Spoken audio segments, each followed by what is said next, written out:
अस्सलामुअलैकुम, मैं हूं अदनान मलिक और आप देख रहे हैं शिकारी ऑफ क्रिप्टो यूट्यूब चैनल। हम रोजाना शेयर करते हैं बिटकॉइन, इथेरियम और सोलाना की प्राइस प्रेडिक्शन और कुछ आल्ट कॉइन्स जिनके आपको सिग्नल दिए जाते हैं, जिनके सपोर्ट एंड रेजिस्टेंस को फॉलो करके आप बहुत अच्छा प्रॉफिट बना सकते हैं। तो दोस्तों, जैसा कि हमने आपके साथ बिटकॉइन की रेजिस्टेंस शेयर की थी 94,500, लेकिन यहाँ पे इसने हाई दिया 94,391 का। उसके बाद अभी ये दोबारा रिवर्स हो रहा है। तो दोस्तों, अभी की जो बिटकॉइन की सपोर्ट बन रही है वो है 93,320। जब भी 93,320 को ब्रेक डाउन करके इसके नीचे ये 2 घंटे भी स्टे कर गया तो आके गिरेगा 92,200 पे। 92,200 के बाद एक सपोर्ट आ रही है जो कि बन रही है 91,500। दोस्तों, ये ब्रेक नहीं होनी चाहिए। अगर 91,500 की सपोर्ट ब्रेक होती है तो बिटकॉइन काफी बुरे तरीके से गिरेगा और फिर उम्मीद है कि $2,2500 का मजीद क्रैश आएगा। लेकिन इस टाइम यही दो सपोर्ट मार्केट को गिरने से रोक सकती हैं। अगर ये वाली सपोर्ट जो हमने आपके साथ शेयर की है 91,500, ये बिटकॉइन को गिरने से ना रोक सकी तो दोस्तों फिर आपने समझ लेना है कि अभी मजीद बिटकॉइन क्रैश होगा। अभी की जो इसकी रेजिस्टेंस बनी है वो है 94,500।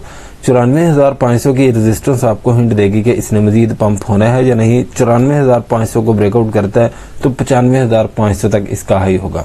लेकिन दोस्तों, 95,500 को ब्रेकआउट करता है तो फिर एक रेजिस्टेंस आ रही है जो कि बनी है 96,250। 96,250 को ब्रेकआउट करने के बाद इसके ऊपर बिटकॉइन को 3 घंटे 30 मिनट स्टे करना होगा अगर इसने मजीद पंप होना है तो। फिर इंशाल्लाह 97,700 तक इसका हाई होगा। 97,700 को ब्रेकआउट करने के बाद फिर बिटकॉइन की प्राइस खुल के सामने आएगी और फिर इंशाल्लाह बिटकॉइन बहुत जबरदस्त परफॉर्म करेगा। तो दोस्तों, आगे बढ़ने से पहले आप सबसे रिक्वेस्ट है कि आपने वीडियो को लाइक और चैनल को सब्सक्राइब जरूर कर लेना है और बेल आइकन का बटन दबाना आपने नहीं भूलना। अगर आप हमारा प्रीमियम ग्रुप ज्वाइन करना चाहते हैं तो इसी वीडियो के डिस्क्रिप्शन में हमारे व्हाट्सएप ग्रुप का लिंक है, उस पर क्लिक करके आप ज्वाइन कर सकते हैं। अभी चलते हैं इथेरियम के कैंडल चार्ट की तरफ। इथेरियम की हमने रेजिस्टेंस आपके साथ शेयर की थी $3,428। इसी को इसने टच किया, अभी ये रिवर्स हो रहा है। तो दोस्तों, अभी की जो इसकी सपोर्ट बनी है वो है $3,350। ये वाली सपोर्ट आपको हिंट देगी कि इसने मजीद डंप होना है या नहीं। 3,350 को ब्रेक डाउन करके अगर इसके नीचे 2 घंटे भी स्टे कर जाता है तो $3,300 पे आके गिरेगा। $3,300 की सपोर्ट इस दफा बहुत ही इंपॉर्टेंट होगी। अगर $3,300 की सपोर्ट ब्रेक होती है तो दोस्तों फिर इसके नीचे इसको 3 घंटे स्टे करना होगा अगर इसने मजीद डंप होना है तो। अगर 3 घंटे इसके नीचे स्टे कर जाता है $3,300 की सपोर्ट के नीचे तो फिर दोस्तों $3,200 पे आएगा। लेकिन $3,200 की सपोर्ट कोई इतनी स्ट्रॉन्ग नहीं है। ये सपोर्ट आपको हिंट देगी कि इसने मजीद डंप होना है या नहीं। अगर $3,200 की सपोर्ट ब्रेक हुई तो फिर $100-150 मजीद इथेरियम डंप हो जाएगा। तो अभी की जो इसकी रेजिस्टेंस बन रही है वो है $3,428। इसको ब्रेकआउट करने के बाद इसके ऊपर 2 घंटे 30 मिनट इसको स्टे करना चाहिए। फिर इसका हाई $3,500 तक होगा। $3,500 के ऊपर भी इसको 2 घंटे स्टे करना होगा। फिर इसका हाई $3,560 तक होगा। यहाँ पे फिर आप इसकी सेलिंग कर सकते हैं। पोल्का रोड की हमने आपके साथ सपोर्ट शेयर की थी 6.75, लेकिन 6.77 का इसने लो दिया। उसके बाद इसने रिवर्स होके 6.94 का हाई दिया। कुछ ना कुछ आपकी ट्रेड इसमें जनरेट हुई है और अभी की जो इसकी सपोर्ट बन गई वो है 6.75। इसको ब्रेक डाउन करता है तो फिर दोस्तों एक सपोर्ट आ रही है जो कि बन गई 6.50। 6.75 को ब्रेक डाउन करके इसके नीचे ये 2 घंटे 30 मिनट भी स्टे कर जाता है तो 6.50 पे भी आप इसकी बाइंग कर सकते हैं। लेकिन इस टाइम जो इसकी रेजिस्टेंस बनी वो है 7.03। 7.03 को ब्रेकआउट करने के बाद इसके ऊपर ये 2 घंटे भी स्टे कर जाता है तो फिर इसका हाई 7.25 तक होगा। पहले हमने ये वाली आपके साथ रेजिस्टेंस शेयर की थी 7.10 की। इसको इसने टच किया, उसके बाद ये रिवर्स हो गया था। तो अभी ये आपके सामने ही मैं इस रेजिस्टेंस को रिमूव कर रहा हूँ क्योंकि ये एक्सपायर हो चुकी है। अगर 7.25 को ब्रेकआउट करके इसके ऊपर 3 घंटे स्टे कर जाता है तो 7.55 7.50 पे भी आप इसकी सेलिंग कर सकते हैं। विफ कॉइन की हमने आपके साथ यहाँ पे सपोर्ट शेयर की थी 1.80 की। यहाँ पे आपकी बाइंग हुई थी लेकिन इसने लो दिया था यहाँ पे 1.82 का तकरीबन। उसके बाद रिवर्स होके यहाँ पे इसने 1.93 का हाई दे दिया। तो अभी की जो इसकी रेजिस्टेंस बन रही है वो है 1.95। 1.95 को ब्रेकआउट करके इसके ऊपर ये 2 घंटे 30 मिनट भी स्टे कर जाता है तो $2 पे इसका हाई होगा। $2 को जितनी देर बिफ कॉइन ब्रेकआउट नहीं करता उतनी देर ये यहाँ पे ही स्टक रहेगा। 10 से 15 सेंट की इसकी रोटेशन रहेगी। तो अभी की जो इसकी सपोर्ट बन रही है फिलहाल तो 1.88 ही है। इसको ब्रेक डाउन करता है तो 1.82 की इस दफा सपोर्ट आएगी। 1.82 को ब्रेक डाउन करके इसके नीचे ये 2 घंटे 30 मिनट भी स्टे कर जाता है तो 1.70 पे भी आप इसकी बाइंग कर सकते हैं। नियर प्रोटोकॉल के हमने यहाँ पे आपके साथ सपोर्ट शेयर की थी 5.15 की।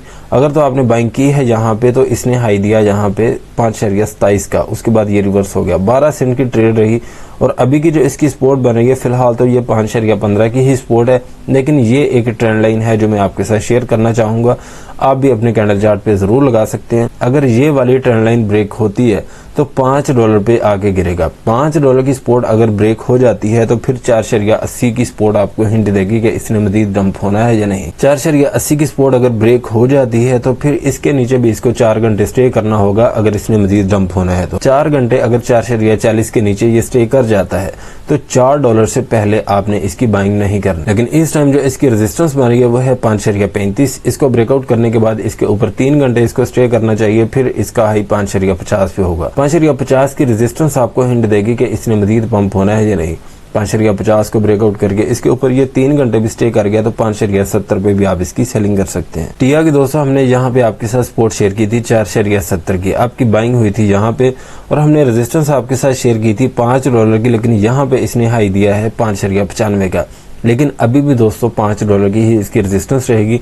$5 को ब्रेकआउट करता है तो फिर इसके ऊपर इसको 2 घंटे 30 मिनट स्टे करना होगा, फिर इसका हाई 5.20 पे होगा। यहाँ पे भी आप इसकी सेलिंग कर सकते हैं। लेकिन इस टाइम जो इसकी सपोर्ट बनेगी वो है 4.70। इसको ब्रेक डाउन करके इसके नीचे अगर 3 घंटे 30 मिनट भी स्टे कर जाता है तो 4.20 से पहले आपने इसकी बाइंग नहीं करनी। और अगर अपनी रेजिस्टेंस को ब्रेकआउट कर जाता है जो कि हमारी 5.20, इसके ऊपर इसको 3 घंटे स्टे करना होगा, फिर इसका हाई 5.53 पे होगा। यहाँ पे भी आप इसकी सेलिंग कर सकते हैं। XRP की दोस्तों हमने आपके साथ सपोर्ट शेयर की थी 2.10 की, इसको इसने ब्रेक डाउन किया और यहाँ पे लो दिया 2.05 का। लेकिन इस टाइम जो इसकी रेजिस्टेंस बन गई वो है 2.10। 2.10 को ब्रेकआउट करने के बाद अगर इसके ऊपर 3 घंटे भी स्टे कर जाता है तो 2.17 पे भी आप इसकी सेलिंग कर सकते हैं। लेकिन 2.17 को ब्रेकआउट करने के बाद 2.23 की इसकी रेजिस्टेंस आपको हिंट देगी कि इसने मजीद पंप होना है या नहीं। 2.23 को ब्रेकआउट करने के बाद इसके ऊपर भी अगर 2 घंटे स्टे कर जाता है तो 2.30 पे भी आप इसकी सेलिंग कर सकते हैं। लेकिन इस टाइम जो इसकी सपोर्ट बनी है वो है $2 की ही। $2 को ब्रेक डाउन करके अगर इसके नीचे ये 3 घंटे 30 मिनट भी स्टे कर गया तो 1.85 से पहले आपने इसकी बाइंग नहीं करनी। सोलाना की दोस्तों हमने आपके साथ सपोर्ट शेयर की थी $190 की, और रेजिस्टेंस हमने शेयर की थी 194.50। आपने सोलाना में 2 बार $4 की ट्रेड जनरेट की है। पहले आपकी बाइंग हुई थी यहाँ पे $190 पे, इसने हाई दिया यहाँ पे 194.50 का। उसके बाद फिर डंप हो गए $190 पे आपकी बाइंग हुई, फिर इसने हाई दिया 194.50 का। तो दोस्तों अभी की जो इसकी रेजिस्टेंस बनी है वो है 194.50। इसको ब्रेकआउट करने के बाद इसके ऊपर इसको 3 घंटे 30 मिनट स्टे करना होगा, फिर इसका हाई $200 तक होगा। दोस्तों जब भी $200 को ब्रेकआउट करेगा सोलाना तो इंशाल्लाह ये बहुत जबरदस्त परफॉर्म करेगा। अभी की जो इसकी सपोर्ट बनेगी वो फिलहाल तो $190 ही है। 190 को ब्रेक डाउन करता है तो $187 की इसकी सपोर्ट आपको हिंट देगी कि इसने मजीद डंप होना है या नहीं। $187 को ब्रेक डाउन करता है तो फिर आपने इसकी बाइंग करनी है $182 पे। तो दोस्तों यही इन्फॉर्मेशन थी मेरे पास। अगर आप हमारा प्रीमियम ग्रुप ज्वाइन करना चाहते हैं तो इसी वीडियो के डिस्क्रिप्शन में हमारे व्हाट्सएप ग्रुप का लिंक है, उस पर क्लिक करके आप ज्वाइन कर सकते हैं। वीडियो अच्छी लगी है तो लाइक करें, सब्सक्राइब करें और अपने दोस्तों के साथ भी शेयर करें ताकि उनका भी ज्यादा से ज्यादा फायदा हो। मिलते हैं नेक्स्ट वीडियो में इंशाल्लाह। अल्लाह हाफिज।